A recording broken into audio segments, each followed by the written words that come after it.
And I'd have to say that for anyone who needs to change their posture, it's not a quick fix.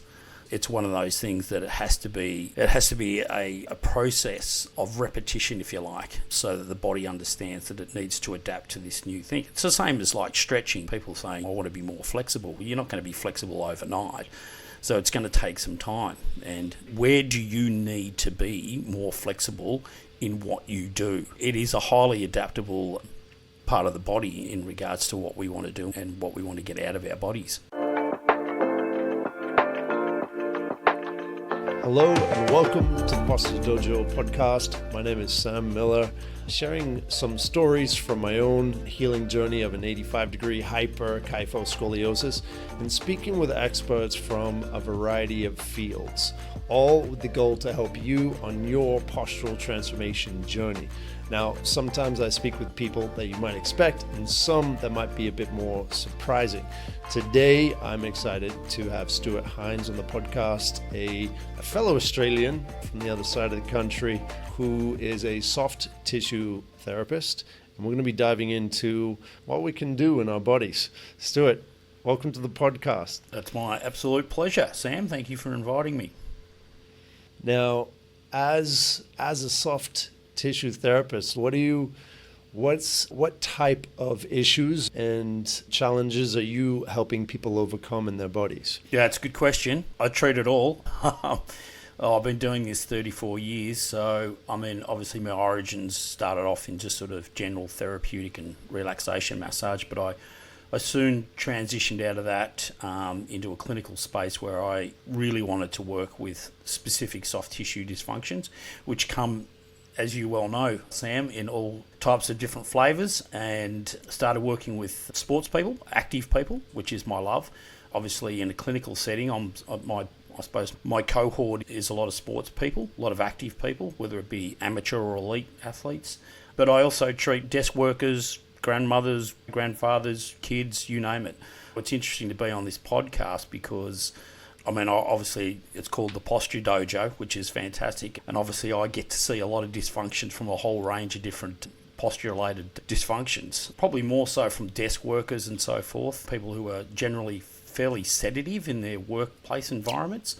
And then they take those postures out into an active world, which means they could be doing all sorts of different things, whether it be hobbies or sports. Trying to get them in a good place to be able to do those things is really important. And I'd have to say over the last sort of 10, 15 years, I've definitely seen a lot more dysfunction in relation to probably desk workers. And that's obviously talking about cervical, shoulders, thoracic, and probably more so lower back issues. So I treat it all.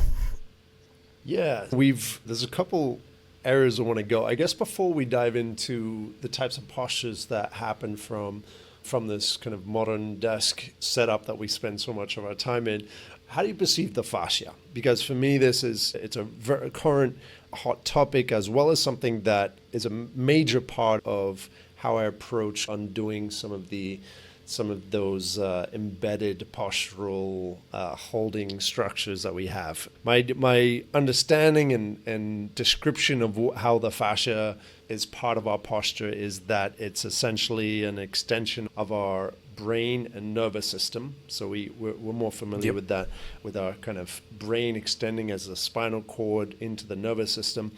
But then we're learning that the fascia is a cloudy, webby extension of that involves and enwraps every part of the body, from the skin to the organs, from our tongue to our toes, in one connective communication as well as structural web.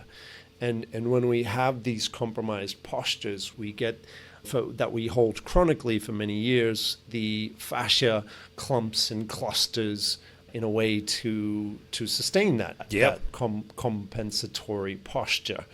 And so in the transformation process to build a new posture, the most essential, and I would say one of the most overlooked phases of that, when you go on social media and say, how to fix your posture and do these stretches and do these, it's okay.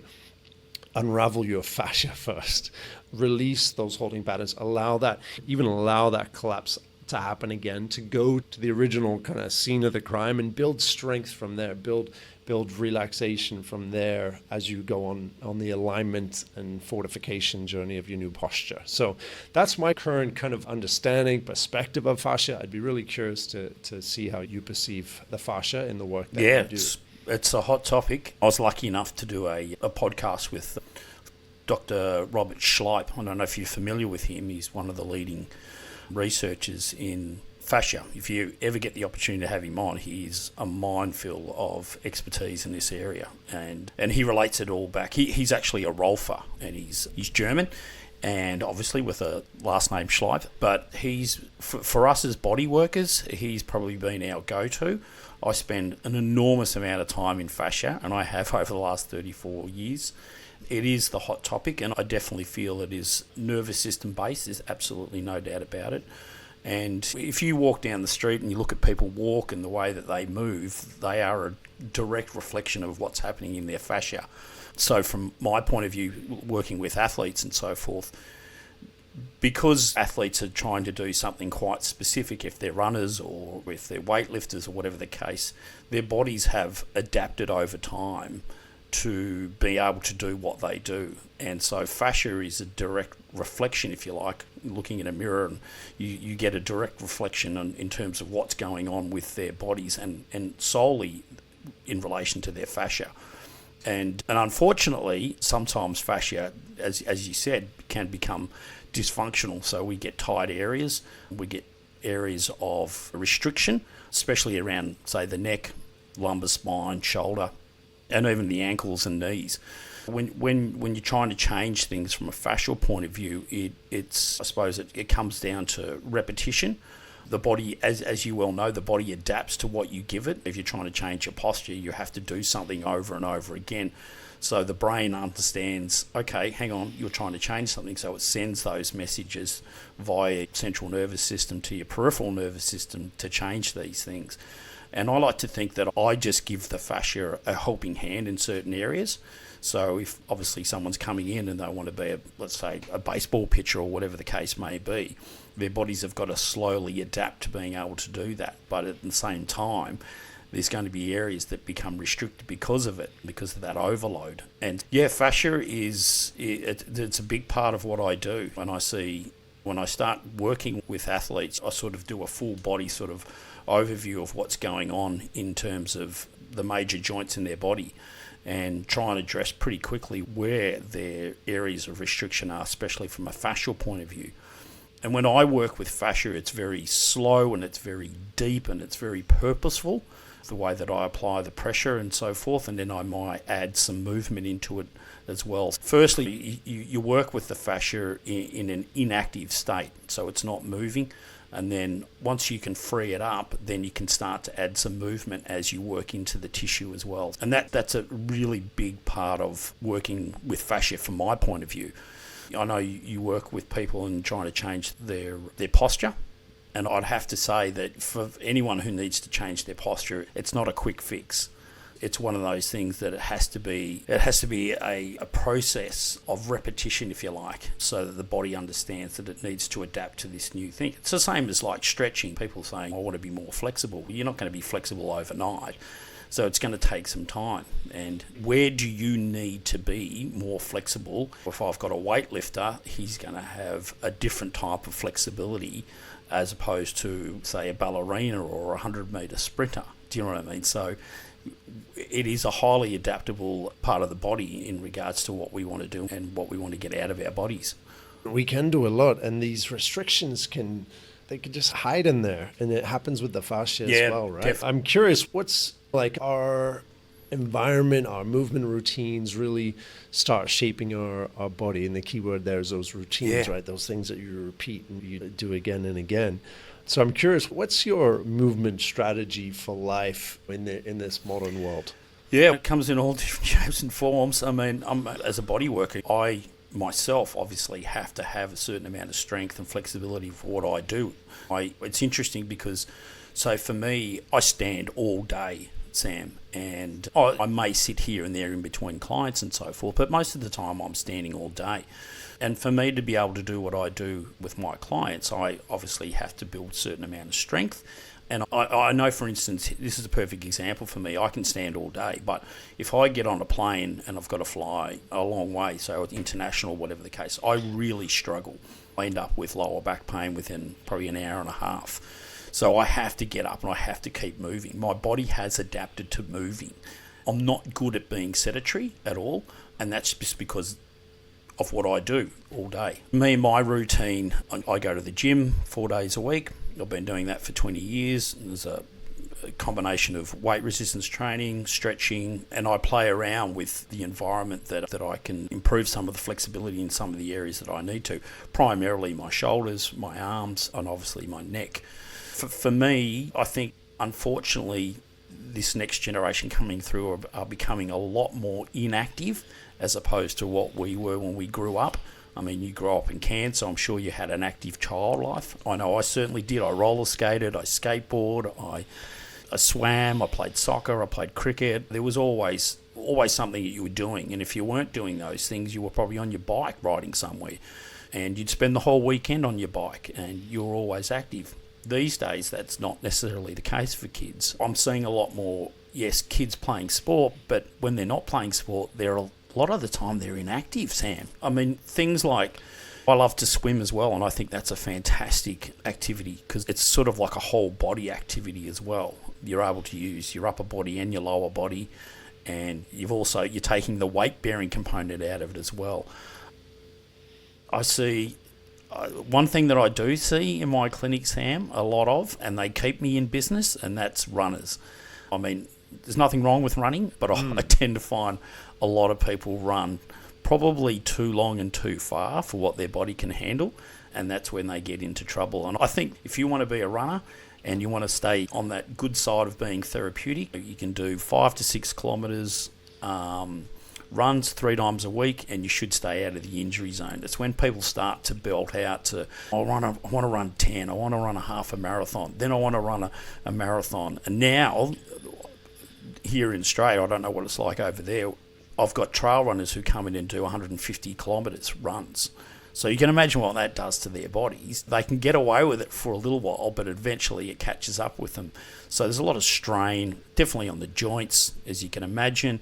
There's a lot of strain on, we've talked about muscles and fascia as well, and it takes its toll. There's no doubt about it. So, yeah, trying to be as active and movement is, this is the great thing about YouTube and social media now. You can get on YouTube and just type in stretching and you'll get a whole myriad of different understandings from different people about movement. And I'm sure you're aware of that.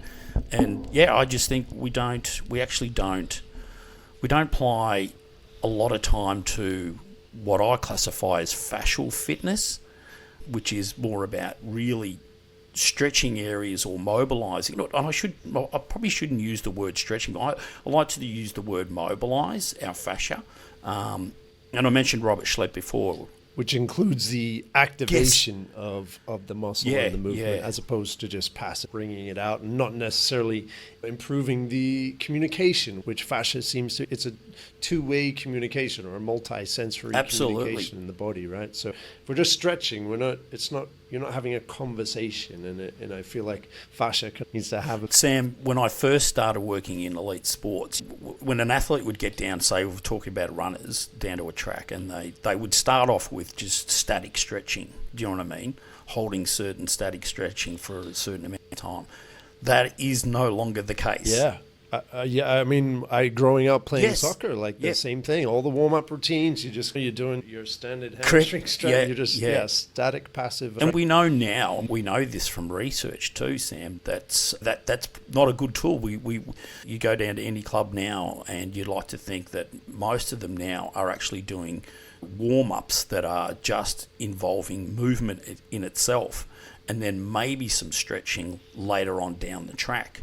But you've actually got to get the blood moving in the muscles and get all that neural network up and firing before you'd even take on any sort of stretching component. Do you know what I mean? And once again, I know this sounds silly, but I'm not a massive fan of the word stretching. Do you know what I mean? I like movement and mobilise.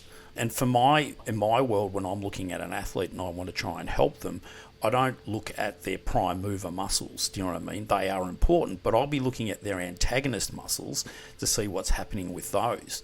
Because 9 times out of 10, a lot of people in my world, in bodywork, don't understand the concept of inhibition, which is basically where you've got an agonist muscle and an antagonist muscle, so bicep, tricep to do flexion. If that bicep's not working well, is there a dysfunction with it? Or is it being inhibited by the opposing muscle, which is the tricep? And you'd be surprised by treating the antagonist muscle how much better function you get with the antagonist muscle. And so those relationships are really important for me in understanding what's going on dysfunctionally wise. Another one is probably the lower trap fibers, and they overlie the latissimus dorsi. And from a fascial point of view, from a body worker, I see a lot of athletes who may be upper body athletes, and that fascia of their lower trap and their lats will start to sort of glue together, if you like, and it becomes quite restricted, and they'll end up with obviously issues with their glenohumeral joint. And instead of looking at the glenohumeral joint thinking, okay, is there a problem with the rotator cuff muscles, whatever the case, you're searching further down the track and you're finding, okay, hang on, there's restriction here. So if you free that up, how does the function then improve? And the little things like that are just absolute gold. And yeah, I hope does that sort of give you some idea? Yeah, for sure. And so there's a few things that you brought up that I'd love to cover, because Australia is such a great movement inducive kind of place to grow up. You've got so much space and bicycles, and so swimming. I grew up swimming. I think I swam before I could walk, and it was really just a great lifestyle growing up. Having an environment which naturally has more movement is highly recommended. I know I've now decided having water nearby for me is something that is a non-negotiable in terms of it's got to, like, just the weightlessness. I'm out of Mexico at the moment with some cenotes nearby, so I can do some free diving as well as some spear fishing, and those activities are just wow, and I get such great alignment because they combine both breath work and full body flowing. I'm glad you brought up breath work, because that's massive. Movement practice. That is massive. There's a lot of breath work in the work that I do as well, especially when you're working through areas of restriction. And I'm definitely not a body worker that engages in pain. I like to, most of what I do will be comfortable, if you know what I mean, but not breaching into that pain zone, because obviously you just get guarding with it. So working through some of those areas, obviously there's a lot of breath work that I work with my clients taking and introducing them to diaphragmatic breathing. So actually breathing from your diaphragm as opposed to up here, because you find a lot of people most of the time breathe from up here as opposed to down there.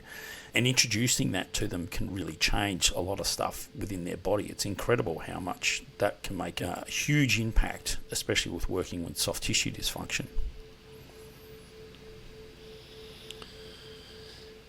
When I was moving around in Australia, actually, I got a couple injuries, which I've noticed as I've started realizing how it is all connected, that I've realized that there was more to them than I realized before. And one of them, I think in grade 3, I just sprained my left ankle, and I was on crutches for a couple of weeks. And then it happened throughout the years, high school into my 20s. It happened a couple of times, the same ankle, until I really started getting into training it, and I toughened it up, and I got some good scar tissue there. And then I'll add in another piece which happened, which was riding around on my bicycle after school around 13 years old, and the river was flooded, and there was a pipe crossing the river, and we had a rope that we tied to the pipe that we could like surf and wakeboard in. Yeah. We even tied a loop in the rope so we could wakeboard in it. We just sit in the rope and just go side by side. Had another go. On my second go, I'm getting out of that loop, and it slip knotted around my left ankle. Ooh. And I was caught in the river by my ankle. It was a pretty bad situation, because whenever I tried to reach up to release my ankle, the water obviously pushed me down. Not good. It was a pretty raging river. Not good at all. And by a absolute fortune of nature and of protection, a friend who was playing around, had no idea what was going on. He attempted to tightrope on the rope at that time. I was at the end of my second breath, because I did I gave up one time, and that was when I had one breath. But then I was going it down under again. And I'm like, I can't keep, I'm screwed. Yeah. And the friend, he just playing around, just started tight roping on the rope, and his weight snapped the rope and released me free. Yeah. And I was, and it happened. But, you know, obviously I was quite a traumatic event. And really the current with really stretching the other leg, because I was held by one, and then, so I had my right leg jarred a bit. And both of these things I'd never connected to my kyphoscoliosis until much, much later. It just, because when I went to the doctor's office at 18 years old, and that wasn't really part of the conversation, because 80% of cases are really idiopathic, right, of unknown origin. And partly because, it comes from there's so many different ways for such a complex structure of such as the spine to be compromised, that I think it's different for everyone in slightly different ways, from the emotional aspect to physical aspects. And I still don't know, but I also feel that it's a bit of this and a bit of that. A bit of the emotional aspect of, with the dysfunctional patterns of family chaos and physical things, they all added up. And whatever, all these different kind of hits and kinks in the ideal structure unfolded this way. And so it's an interesting connection to make, because now, as I'm integrating these old injuries, and not just the injuries, the way that I braced those injuries for those months after, when I'm hobbling around, or if I had that sore groin from that, and I've got a super tight hip flexor. As I've started realizing, okay, all of these were part of this, now I'm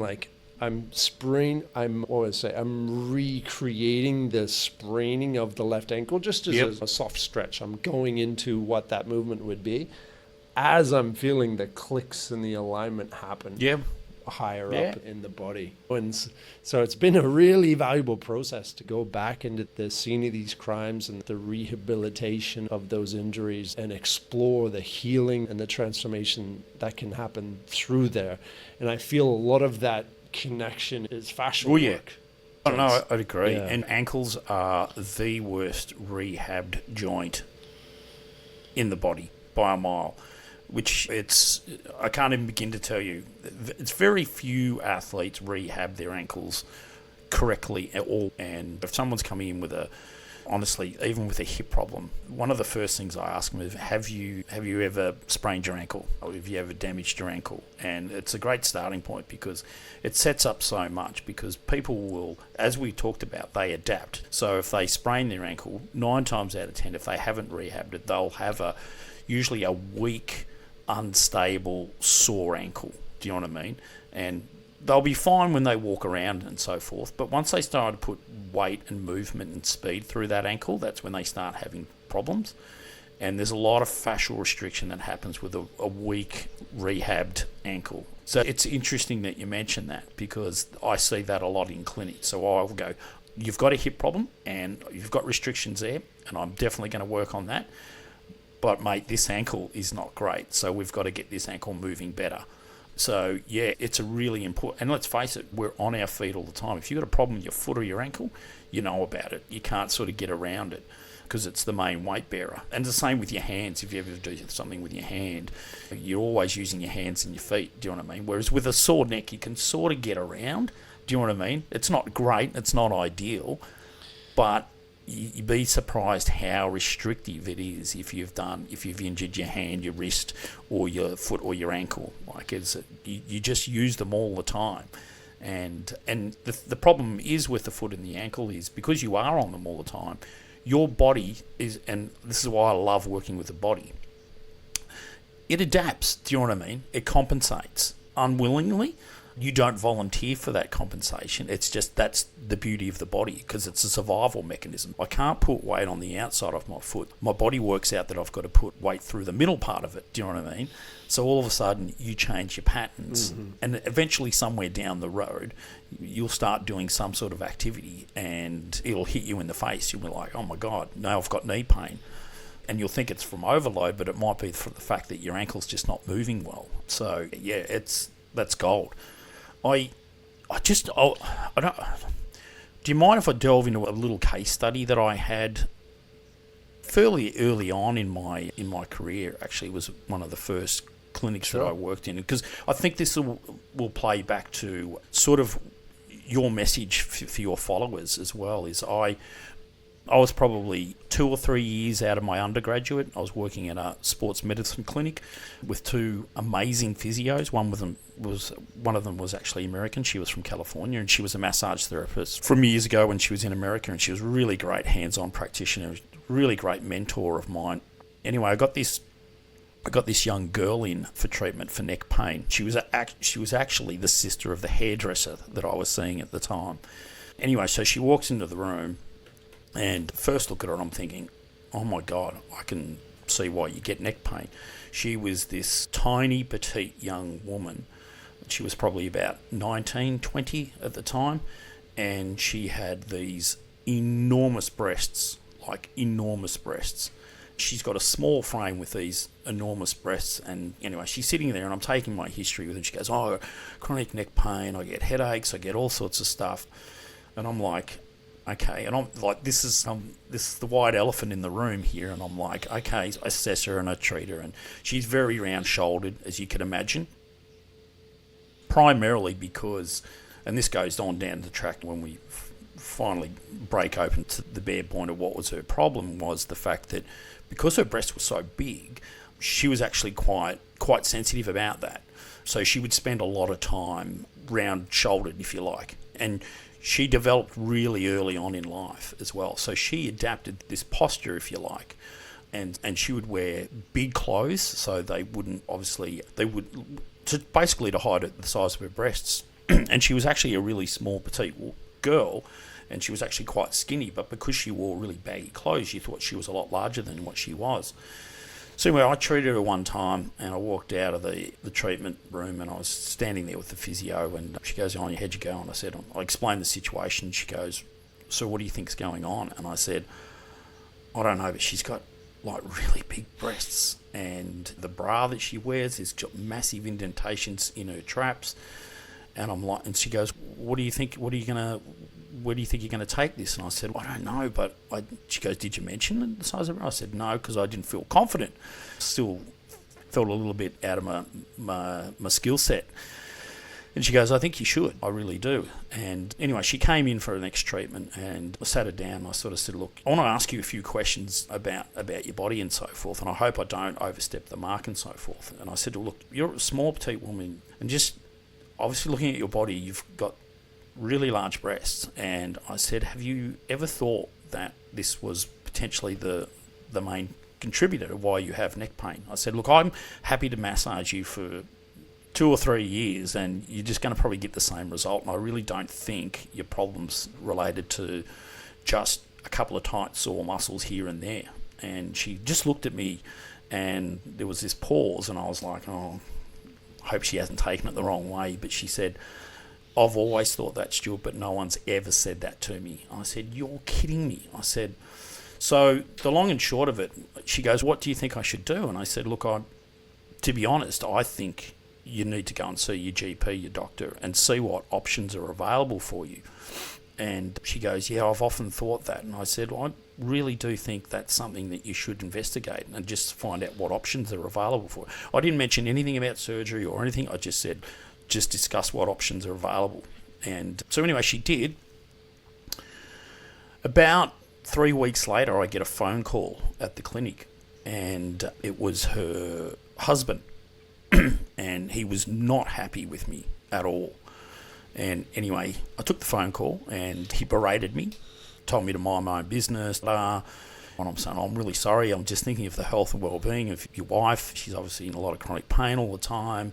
But anyway, didn't hear anything from her for about, 9 months, and I bumped into her down the road one day. She actually tapped me on the shoulder. I turned around, and lo and behold, she'd actually had breast reduction surgery.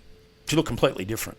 And I said, she goes, "Look, I'm so glad I bumped into you. I've been meaning to get back to you." And I said, "Oh, obviously you've had some surgery." She goes, "Yep, I had the surgery." And she says, "It's just been an absolute game changer. I no longer have neck pain. I don't have chronic headaches. I can exercise. I can wear clothes I want.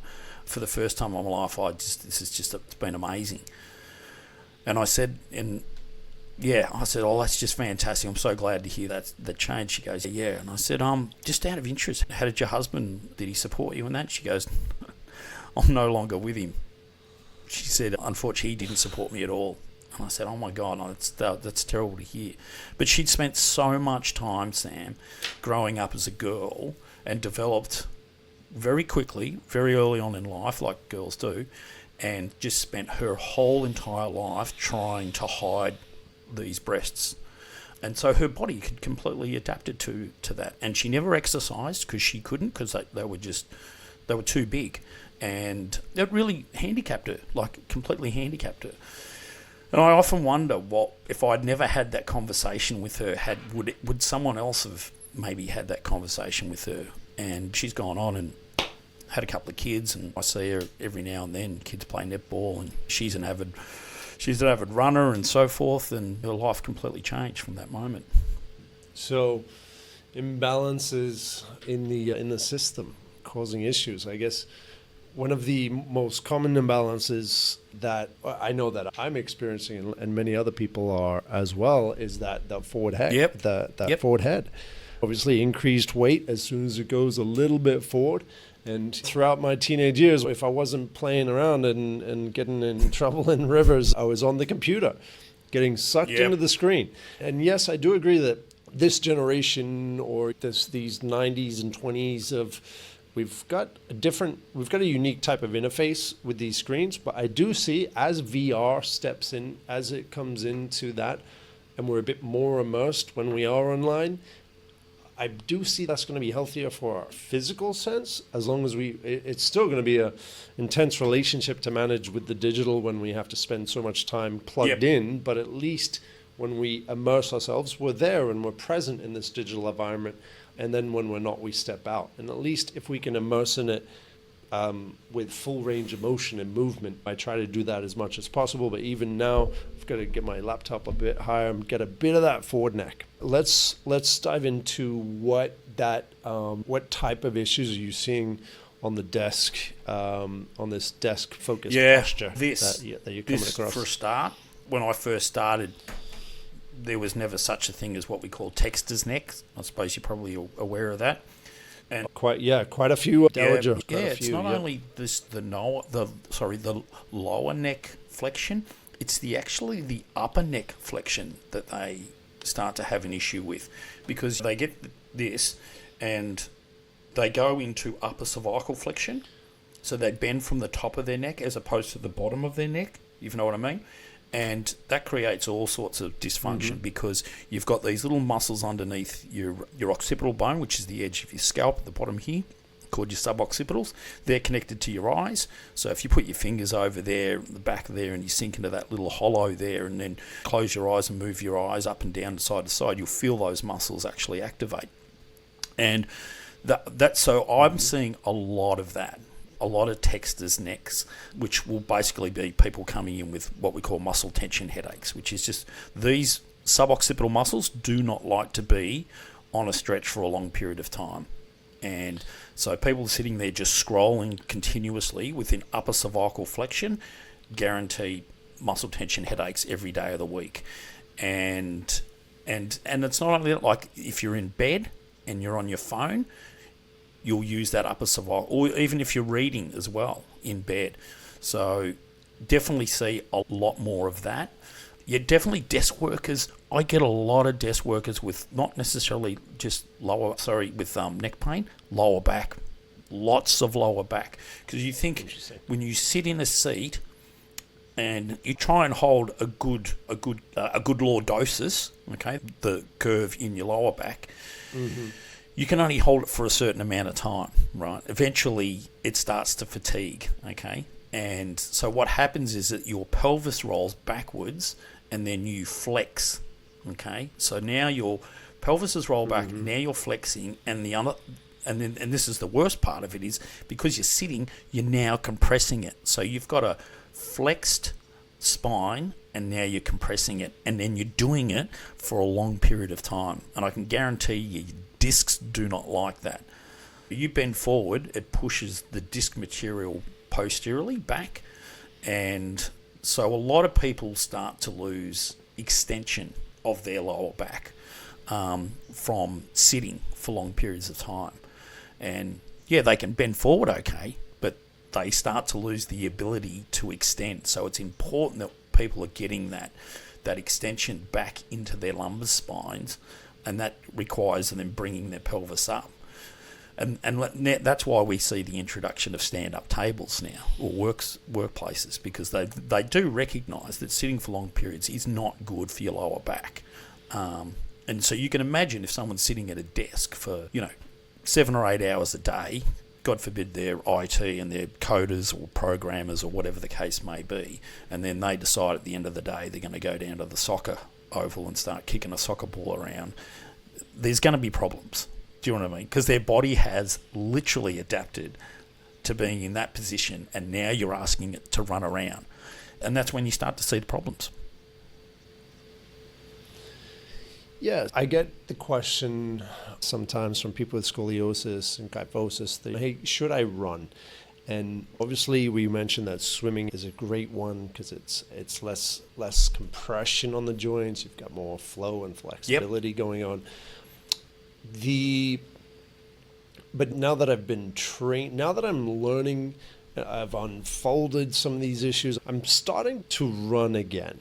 Because I took a lot of time off, because I realized without being aware of my body, without realizing what was going on, having this compensated posture, I was doing bar squats and just locking in this compensated posture of, I was firing strength from my hamstring and lower back instead of my glutes. So I was misfiring all over the place.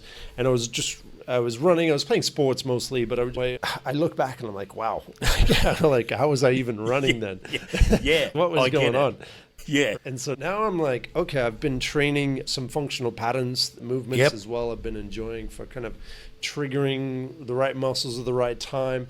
And I'm starting to just add in a couple sprints here and there, a couple jogs here and there to really get in touch with that. And obviously right now we're seeing a lot of run clubs everywhere. Yeah. So let's put out a message there in terms of what would you say to someone before, what would you advise someone who's going from a pretty sedentary maybe desk or a lot of heavy cellular usage, and they're about to join a run club, they're about to start pounding their structure quite a bit. What would you advise them? It's all about load, Sam. All about load. Load management, mate. It is the number one reason why people get injured. So there's a guy by the name of Tim Gabbett. He's an Australian, and he put out some amazing research. Long and short of it is, it's about quantifying your workload ratios, okay? And that applies to training. So you got to start slow. Where are you running? Quantifying your workload ratio. So it basically means, and this applies to anywhere, okay, but obviously we'll apply it to sport and activity. Basically means is you do not want to increase. So you have two types of workload ratios, right? You have your acute workload ratio, and then you have your chronic workload ratio, okay? Acute is basically what you're doing day in and day out for the last year, okay? So if we're talking about someone who's sitting, that's their acute workload. Their chronic, obviously, the other way. Chronic is what you've been doing over a long period of time. Your acute is what you start doing recently, and they need to match up. They need to be in balance, okay? So the message is you have to start slow. So if you're going to go and run, then you have to start off really slow, because before your glutes, your muscles and all that sort of stuff adapts to running, it's actually your nervous system that's got to adapt first. So that first 12 weeks is incredibly important, because it usually takes about 12 weeks for the nervous system to adapt to the activity that you're giving it, okay? And you see that for people who go into the gym. Do you know what I mean? God forbid they get online, they go, right, so that guy's doing those sets and those reps, and do you know what I mean? And so their acute and chronic workload is not in sync, okay? So you need to be able to bring that in sync to a certain degree. So you've got to start slow, and you do not increase anything by more than 10% ever, because once you branch past that 10%, you start to put yourself in the best environment for injury. Okay, call it the injury zone. Now, a lot of people will argue that, oh no, I've increased the 20% over a 2-week period. And I'll go, yep, no, I understand that, but I'll guarantee you somewhere down the track it'll catch up with you. So a lot of people will start increasing their load more than 10%, and they'll get away with it for about a month, and then it'll creep up and it'll catch them. Okay, so you've got to start slow. You have to start, so that means walk, run. You might start off with a 30-second jog and then a minute walk, and then you slowly increase those ratios, okay? So that, okay, all of a sudden now I'm running a minute, and then I'm doing 30-second walk, and then increase it to a minute and a half, and then 30-second walk, and then you build it nice and slowly like that. Mm-hmm. And that 12 weeks of doing that is now your body, your nervous system in particular, telling the messages to the fascia and joints and everything else, this is what we're doing now, okay? And it gives the body time to adapt to it. And it just keeps us in line with that workload ratios, that we don't go over that 10%. And I guarantee you, absolutely guarantee you, with no word of a lie, any person that ever comes in and sees me for injury, 90% of the time, it's to do with load management. And sometimes it's trauma. Sometimes they fell over and did something. Okay, so that's a different story. But if they're coming in with overload or overuse injuries, it'll definitely be all about load management. People just do not tick the box with load management. They might feel good at the time and go, yeah, I'll run an extra 5Ks here because I feel good. And then they go, next time I'm going to actually do 7Ks more. And then I'm going to do you know what I mean? And then all of a sudden they've broached. Now they're doing 20-30% of what they normally do. And as I said, you'll get away with that for a while, but it will catch up with you, I'll guarantee you. Where we can hazard to guess where that dysfunction might start. Might be hip flexor, it might be knee pain, it might be ankle pain, could be all of them, you know what I mean? So that's my golden rule, mate. Absolute golden rule. And recovery. You've got to build recovery there. Okay, we like progressing, right? And that's why I think runners will look at and say, oh, I want to run 10 miles and then 20 miles. And it's by distance or it's by time. We're always trying to push and do better and have these kind of goals. Is there a better goal to have instead of that direction where we end up in that kind of overuse range? Yeah, I suppose that's where having someone being objective, looking at what you're doing, is a good thing too. Because a lot of people get online now and have online coaches set their training programs. And if you find a good one, a reputable one, they'll set your load management, they'll set your recovery, they can set these sort of things you need to be doing in between, maybe getting some soft tissue work, and here's some stretching that you should be doing. There's a whole range of things. And I mean, I know I talked about load management, and that's you've got to nail that. But you've also got to build in that recovery. You've got to give your body time to recover from what you're doing as well. You don't want to back up all the time and not have recovery. The one thing that I see in relation to, if I compare someone who's just an amateur athlete, weekend warrior, to an elite athletes tick the box with their recovery. Just absolutely 100% tick their box. And it's such an important part. Unfortunately, people get motivated and they get excited and they get ambitious and they forget about the principle of recovery. They just don't give their bodies time to heal from what they're doing. And if you're really early on in your journey of that activity, that's when it's most important, because that's when your body is at that really high, adaptive stage, if you like, because it's adapting to run. Like you're starting to run now, right? And your body's in a process of adapting to run again. And I bet you've got really long levers. You've got long legs. Do you know what I mean? And you look at someone who's a long lever person as opposed to a short lever person, there's differences there as well. When you talk about people who do weight resistance training, when they've got really long levers, they have to be really careful when they're doing like deep squats and so forth, because there's just so much more tension and pressure on someone who's got long levers. There's a reason why Olympic weightlifters are short, stocky, and they have short levers. It's just that power to weight ratio works better for them. You don't see many 7 foot tall Olympic weightlifters squatting huge amounts of weight because it's it's just genetically they're not set up for it. And squatting is another one too where people end up having lots of issues. Like I get a lot of CrossFitters in when they're pushing these extremes in certain directions, right? And so I guess I manage that by my goal is being ready for anything. And what is anything? Anything is anything. I like the hikes, the snowboarding, the lifestyle that I want to live. I want to be ready for all those situations. And if I'm hiking and I step on a uneven rock and I have to go down, I want to be able to catch myself with one arm safely or two arms over here, whatever the situation calls for, right? So that what takes me into my trainings can take me in literally any direction, but I do. It's working really well for me, and I that as my goal, and I'll pick benchmarks in certain directions that I like, but I won't try, especially with freediving, I'm not trying to go as deep as I can. No. I know as a competitive guy, that's going to put me into dangerous places, and it's like, what risks do I want to take on as I pursue the development of myself and the progression of the physical capability? That's the question I think each person needs to ask. Oh, yeah, absolutely. And the other one is too, Sam, is where people have a break, right, from what they do, okay? And they come back. So say you go to the gym 4 times a week and then you go away on holidays for 2 weeks and then you come back and you start your routine again. You need to drop everything back at least 20-30% of what it was before you left.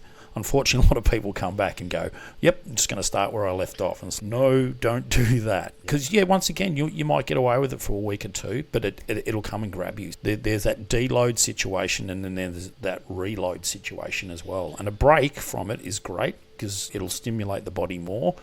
That's just a small, it's just a small, important issue that a lot of people just don't get. And it's not rocket science. It should be common sense. Okay, I've had 2 weeks off. I'll come back, but I won't be doing what I was before I left, because basically my it needs to readapt again. It won't take long, but you just got to do the process, and that's the same thing. You go away on vacation, and I see this is a good example. Ladies who are wearing heels at work, okay, and then they go away on holiday, and as you well know, we all walk like 150% more when we go away on holiday than you do in your normal life.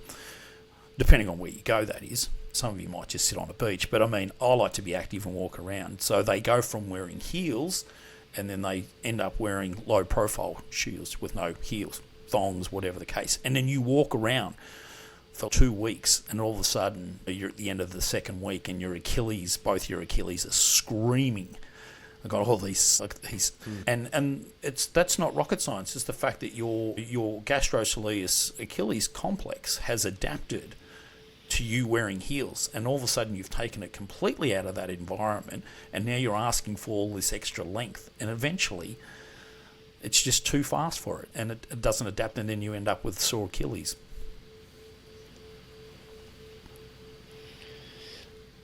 Load management is something I'd like to hone in on here, because if your posture has been compromised with a scoliosis or a kyphosis, your body has adapted this imbalance as it did for me, and that therefore the running wasn't a great idea when I was already mismanaging the load. So once you've unraveled and aligned and you're ready to start having a healthier load management, perhaps you could walk us through how could someone start bringing some healthy awareness to load management in the way they walk, for example? Yeah, I mean, once again, it's you'd want to. So people are great with routines. All right, we all operate on a routine. We like to get up in the morning and we're going to do this and this. And sometimes you change it up and you do different things. But I think getting a routine is really important. And what I mean by routine is, okay, if I'm going to start walking, where am I going to walk? Okay, and how long am I going to walk? Do you know? And I say to people, if you don't normally walk, just do a block. Just do the one block around your neighbourhood. Do you know what I mean? I don't mean a giant block. Yeah. depending on how Best big way your to blocks start. are. Yep. But that's a great starting point. Yeah. And then from there you do, okay, next time you go around, you go 1.5. Do you know what I mean? And then you do that for a couple of days. And as I said, it's that principle of 10%. Just don't increase anything by 10%. And it's, like I said, the routine is really important, because where am I going to walk? Do I enjoy where I'm walking? Is it going to be uneven? Are you walking on footpaths? Are you walking on gravel roads? Are you walking on a camber of the side of a road, whatever the case may be? Because all these things are important. Having reasonably good footwear is another one. You'd be surprised what people will wear. Some people might go, yeah, I'm going to go walking. They go walking in their thongs, and you go, no, that's not ideal. And I think that's really important. Are you familiar with grounding? Yeah. Yep. Yeah, as barefoot as possible. Yeah, barefoot. Yep. Massive lover of grounding. Massive lover. If people aren't doing that, they need to be. I think then I'm seeing some new minimalist barefoot shoes that are even including grounding conducive conductors, right? I think they're copper connections that allow. Of course. Because rubber is obviously an insulator. If you're near somewhere struck by lightning, your rubber is going to insulate you. But I don't know if these new grounding shoes are going to protect you from lightning strikes. No, I don't. I think the lightning's mightier than the grounding for sure. But yeah, I think. Yeah. Look, but yeah, in general, yeah, I think it's those things are really important, because you like anything, you're committed to changing your posture, you're committed to changing your scoliosis. It's a journey, all right, and you have to be passionate about it, and you have to give yourself the environment to do it. Because if you're dragging yourself to do it, then you're probably not going to see it through. You know what I mean? And I think that's where a lot of people, if they're not happy with the environment they've created to do or make this change, then they'll just look for excuses not to. You know what I mean? So building a routine and an environment that's going to drive you forward and make you passionate about where you're going and what you want to do, I think that's really important. And I'd have to say and what works for one person doesn't always work for another person, if you know what I mean. Like some people, I've got one client who's been relatively inactive most of their life, and they're like, no, I want to be active. And I said, have you got a dog? And they said, yeah. And I said, do you walk it? And they go, no, not really. I used to pay someone to walk it. And I said, why you don't pay them anymore, you walk the dog. Good start, yeah. Do you know what I mean? And they were like, oh my God, I never thought of that. And I'm like, do you love your dog?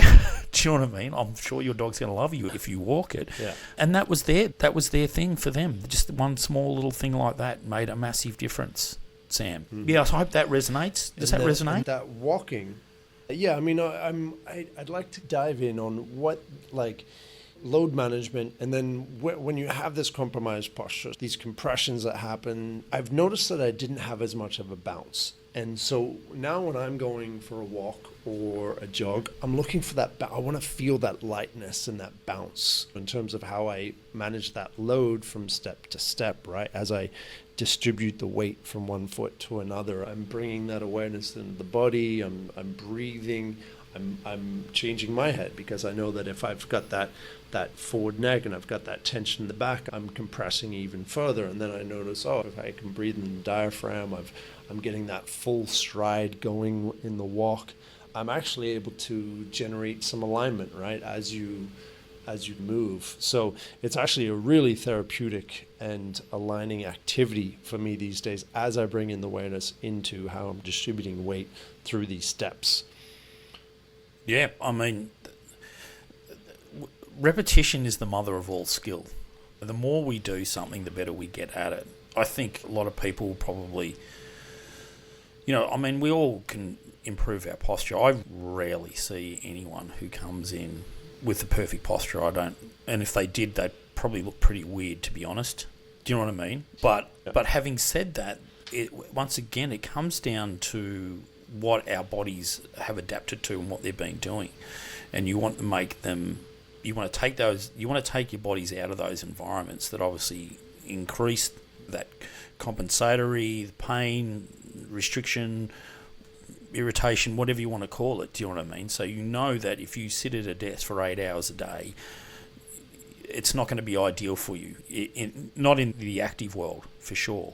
And as I said before, I'm not great at sitting for long periods of time, and because I'm I'm usually moving all the time, my body. And let's face it, bodies in general are not designed to sit or stand in one place for a long period of time. You ever try and stand somewhere for an hour, not moving, you are constantly shifting your weight from one leg to the opposite, and then you're arching back and you're arching forward, and that's because your body's like, we're not designed to just be still, if you know what I mean. It's just not in our nature. Yeah. You've got to, so once again, we talk about movement, you're talking about freedom, you're talking about obviously scoliosis and the like, and scoliosis comes in all different shapes and forms, as you well know. And I tend to be honest with you, mate, you know what's the abnormal component is someone who doesn't come in with some level of scoliosis. Do you know what I mean? Yeah, I mean, as soon as someone gets a diagnosis in regards to scoliosis, a lot of people freak out. Do you know what I mean? But there's degrees of, there's therapeutic scoliosis, do you know what I mean, that you're not going to have any issues, and then there's the whole other end of the story, which is completely different. And then you've got to marry that up with your function. How do you function? Are you in pain? Do you have restrictions? Are you constantly having a battle with your body every day because of that? And then obviously in terms of your training and so forth, what you're doing is that you're now opening up and exploring what you can do with people who do have scoliosis, and movement would have to be the key. I don't treat many people with high-end scoliosis because from a bodywork point of view, and I'll be completely honest, there's a couple of things we can do. It's not your go-to, it's got to be movement, it has to be posture related and movement for sure. And I've got a really great exercise physiologist that I work with, and he does a lot of work with scoliosis people, and it's all just movement based stuff. It's purely all movement based stuff. And unfortunately in my world there's this analogy that if you got scoliosis I can fix it. Do you know what I mean? I'm like, no, you don't fix scoliosis. No, it doesn't work that way. You don't come in with a couple of treatments and then all of a sudden you take this rotation out of their spine. It just doesn't work. I'm sorry, it's just BS. So it's got to come from that movement-based component. Do you know what I mean? So yeah, that's my bear bug on that for sure. For sure. Yeah. I get it's one of the most common questions I get. Can I fix my scoliosis? And I've answered it. I continually updating my answer, and sometimes it doesn't matter. Yeah. Like a lot of times the answer is it doesn't matter if you can fix it. What you need to be doing is still the same thing. So I'm getting clearer and clearer on that in order to really directly help people get to where they need to go, which I think we've covered is take a walk around the block. Let's start there. Take a walk around the block. Start getting a basic level of movement. Absolutely. And then we'll start adding in some of this unraveling, some alignment techniques and things. And the path, even though every spine is unique and everyone's got a little bit of a different compromise from ankles to necks and breasts and all different compromises going on, the path is we still share the same path, and that is up. So that's why the protocol that I've developed is the height maximus protocol, because I do feel like if we're at our maximum height, whatever that is, we're going in a good direction as we carry on this life and this relationship with gravity. Yeah, I couldn't agree more with you. Absolutely. Yeah, for sure. 100%. As I mentioned before, people God forbid they get a plain film x-ray of their spine, and all of a sudden there's scoliosis here. And unfortunately, as good as Google is, and Dr. Google, people then get on and Google scoliosis. And unfortunately, for any diagnosis that you want, if you get on Google, you'll eventually find the worst case scenario, okay? And then people then apply that to them and think, oh shit, this is what my life's going to be like. And God forbid I'm going to need surgery, or I'm going to be in a wheelchair, or do you know what I mean? It's, whoa, just slow down. Like, up until now you've been fine, you've got through life. Yeah, you could probably function better.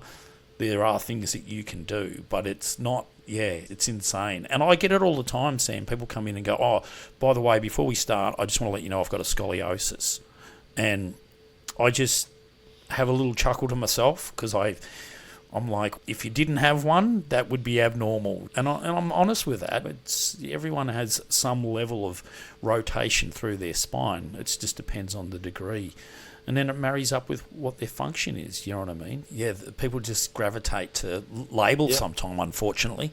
Yeah, and I think your message is amazing because, I mean, it has to come from that movement world. It has to come from absolutely looking at your posture. What sort of things do you do movement-wise? Activity has to be a key. I mean, as we all know, the more we move, the better that we start to produce those great, I've forgotten the name of them now, euphoric feelings from exercise, endorphins. God, Jesus. And the serotonin. Yep. Balances out oxytocin. Yep, absolutely. Yeah. So the take home is it's got to be movement. Yeah, definitely. It's got to be movement. Yep, because movement audits flow. Flow Correct. For me is health. Flow is life. Flow is our life force energy flowing. Fascial mobility. If we don't have that, if we don't have flow in the body. Yep. Any restrictions, obstructions, that is the goal to remove. Yeah. And so when you go for a walk and you notice you've got some restriction in a certain place, then there you go. You found the next step after the walk around the block. Ultimately, I guess, to tie all this up into what you were referring to with this movement is it is up to the individual to move as well. No one can move for you. That's you starting to become an active player in this role in the creation of your body and in the choosing of your environment, which is also going to be reflecting your body. Correct. Right? Your environment will groove your body into whatever you do. If you're moving from a seat to a chair to a seat to a chair and a sofa, and your body will groove right into those objects, you know? Yeah, you choose to move in Mexico, mate. So there you go. That's your environment. There you go. Yep, mixing it up. Water, for whatever air, reasons, you're movement, in Mexico. This is where you all terrain. Oh yeah. You could be in Australia, but you're not. Yep. So but that is really just important. Keeping all terrain. Yeah. Keeping it all terrain. As a younger person, I felt I saw my life ahead of me. I saw a routine, and I think I ran away from routine for a while, and that was just part of shying away from discipline, I feel. And I've had to build that up in terms of restoring and recovering a lot of health in my body. I will add that because I did share a bit of my kind of teenage years. I neglected the work during those years. Yep. And that's real talk to where I was at. I was escaping away in games on the computer, and I deep in the back of my head, I felt like something's wrong in my posture, but I'm taking the easy route. I'm taking a shortcut. Yeah. I'm just like letting the collapse kind of sink in. And I'm not like building that core strength that I deep down, if I truly listened to that voice, I think I could have avoided quite a bit of it. And I'm sharing that just in case anyone else out there has that voice that says, I'm avoiding this work. I'm avoiding core work. I'm really not good at core. I've got no strength here. And it's uncomfortable building that strength. I'm not good at going to the gym and doing the planks. But your voice is constantly reminding you to do it. I suggest listening to that voice because it'll save you a lot of work down the road. We all have that voice. We all have it, and it all talks to us. Yep, absolutely. And that's just human nature. Take the easy way. Don't do the work. Avoid the work. Yep. Yeah, human nature is the voice of resistance. Correct. And human nature is that you were imprinted to try and avoid conflict and hard times. Do you know what I mean? That's just part of it. Do you know what I mean? That's inbred into us. Do you know what I mean? So stay safe and comfortable. Yep, be safe and comfortable. Yeah. Don't challenge yourself. It's easy not to. Yeah.